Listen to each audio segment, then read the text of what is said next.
Imagine करो कि मैं तुम्हें आज अभी और इसी वक्त 100 करोड़ रुपए दूं, जिससे आप वो सब कुछ खरीद सकते हो जिसके सपने आप देखते आ रहे हो। महंगी गाड़ी, बड़ा घर, वर्ल्ड टूर, सब कुछ।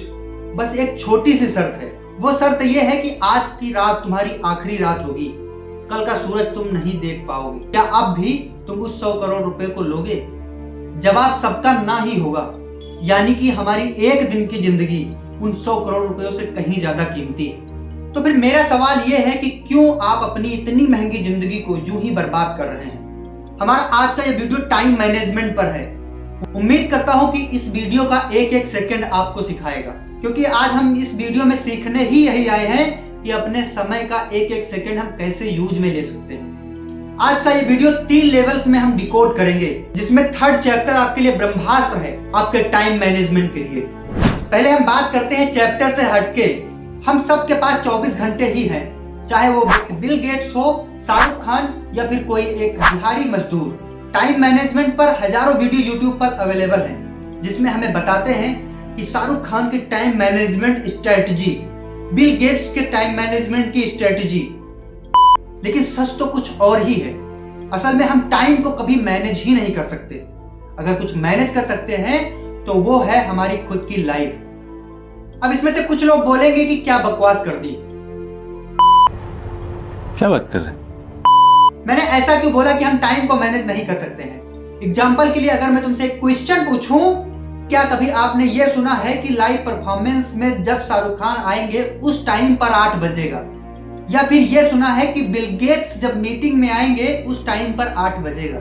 लेकिन हमने ये जरूर सुना है कि 8 बजे शाहरुख खान लाइव परफॉर्मेंस में आएंगे, या फिर 8 बजे बिल गेट मीटिंग अटेंड करेंगे। यानी कि शाहरुख खान और बिल गेट्स ने भी टाइम को मैनेज नहीं कर रखा, बल्कि टाइम के हिसाब से खुद को मैनेज कर रखा है। और आज की इस वीडियो में हम यही सीखने वाले हैं कि टाइम के अकॉर्डिंग हम खुद को कैसे मैनेज कर सकते हैं और कैसे एक एक सेकंड का अपनी लाइफ में यूज कर सकते हैं। तो ज्यादा टाइम वेस्ट ना करते हुए वीडियो का चैप्टर 1 शुरू करते हैं। Chapter 1, the life audit.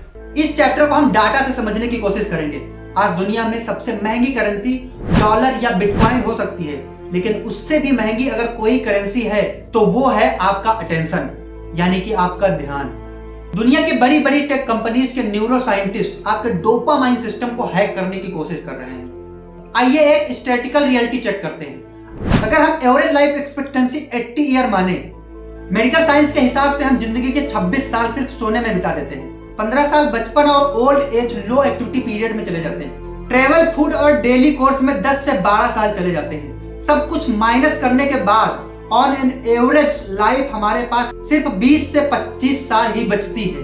इस वेस्ट को मेजर करने के लिए अंकुर वरीकू ने अपनी एक YouTube वीडियो में बताया था कि जब वो 13 साल के थे तब उन्होंने टाइम ऑडिट टेक्निक का यूज किया था। उन्होंने 10 दिन तक हर घंटे के डाटा को डायरी में लिखना शुरू कर दिया, और इसे लिखने के बाद एक शॉकिंग रिजल्ट सामने आया।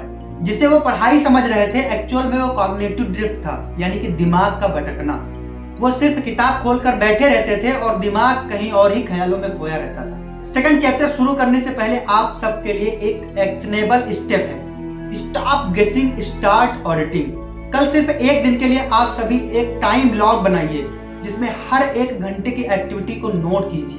अब आता है chapter number 2, deep work protocol. बहुत लोगों को लगता होगा कि अगर वो दिन में 18 घंटे काम करते हैं तो वो प्रोडक्टिव हैं। कार्ल न्यूपोर्ट, जो कि एक फेमस ऑथर हैं, अपनी बुक डीप वर्क में कहते हैं, work accomplished equal to time spent into intensity of focus.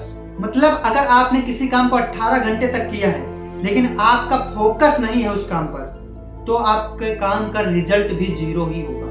यहाँ पर एक और साइंटिफिक टर्म समझना जरूरी है, कॉन्टेक्स्ट स्विचिंग। जब आप एक काम से दूसरे काम पर स्विच करते हैं तो आपका दिमाग पूरी तरह से दूसरे काम पर स्विच नहीं होता। आपके ब्रेन का कुछ हिस्सा पिछले वाले काम पर ही रहता है। इसे अटेंशन रेजिड्यू कहते हैं, क्योंकि हमारा दिमाग मल्टीटास्किंग के लिए बना ही नहीं है। ऑडिट कर लिया, साइंस समझ ली। अब बात करते हैं 3rd और सबसे इंपॉर्टेंट चैप्टर के बारे में। हार्वर्ड की रिसर्च कहती है कि to do list are dead. List मत बनाओ, सिस्टम बनाओ। यहाँ पर मैं 3 सीक्रेट बताने वाला हूँ। लाइफ में सीरियस लोग ही इसे अप्लाई करेंगे। Secret number 1, Eisenhower matrix. अपने काम को 4 बॉक्सेस में बांटो। Important plus urgent, important plus not urgent, not urgent plus important, not urgent plus not important, important but not urgent. ये वो सबसे जरूरी बॉक्स है जो हमको जमीन से लेकर आसमान तक लेकर जाएगा, क्योंकि जिसमें हम रखते हैं पढ़ाई करना और स्किल सीखना। अब बात करते हैं सीक्रेट नंबर 2 की, कैलेंडर मेथड। पेपर पर लिस्ट मत बनाओ, जो भी हमको करना है अगले 21 दिनों के लिए कैलेंडर को चूज करो और कैलेंडर पर ही मार्क करो और उस पे ही लिखो कि हमको अगले दिन 2 घंटे पढ़ाई करनी है, उसके अगले दिन 1 घंटे स्किल्स सीखनी है। क्योंकि जब हम टाइम को फिक्स कर देते हैं तब हमारे लिए वो एक अपॉइंटमेंट बन जाती है। और लास्ट में बात करते हैं secret number 3, the psychology distraction. Famous author नीर अयाल अपनी एक बुक इनडिस्ट्रैक्टेबल में एक कमाल का रूल बताते हैं, शेड्यूल योर डिस्ट्रैक्शन। मतलब कि अपने डिस्ट्रैक्शन को भी शेड्यूल करो। हमें शाम को 6 बजे से 6:30 बजे तक रील्स देखनी है। जब आप प्लान करके टाइम वेस्ट करते हैं तो वो वेस्ट में नहीं होता है बल्कि एक लेजर बन जाता है। इससे हमें गिल्ट भी नहीं होता है और हम कंट्रोल में भी रहते हैं। अब बात करते हैं वीडियो के कंक्लूजन के बारे में। हमने एक एक करके वीडियो के तीनों चैप्टर्स के बारे में अच्छे से समझा है। हमने समझा है कि कैसे लाइफ को ऑडिट करना है और कैसे एनर्जी का ट्रांसफर करना है और कैसे सिस्टम में रहकर कमियों को डिक्रीज कर सकते हैं, जिससे हमारा टाइम हमारी सक्सेस के लिए काम आएगा। मैं आप सभी को 21 डेज प्रोटोकॉल चैलेंज देने वाला हूँ। साइंस कहती है कि किसी भी आदत को जिंदगी में लाने के लिए 21 दिन का टाइम काफी होता है। अगर आप इस चैलेंज को एक्सेप्ट करते हैं तो कमेंट में 21 डेज लिख दीजिएगा। मैं समझ लूंगा कि आप लोगों ने चैलेंज को एक्सेप्ट कर लिया है। डेली 21 दिन का कैलेंडर बनाना है और डे टू डे एक्टिविटी को नोट करना है, उसके अकॉर्डिंग ही अपनी लाइफ को आगे बढ़ाना है 21 दिन तक। मैं मिलूंगा अगली वीडियो में।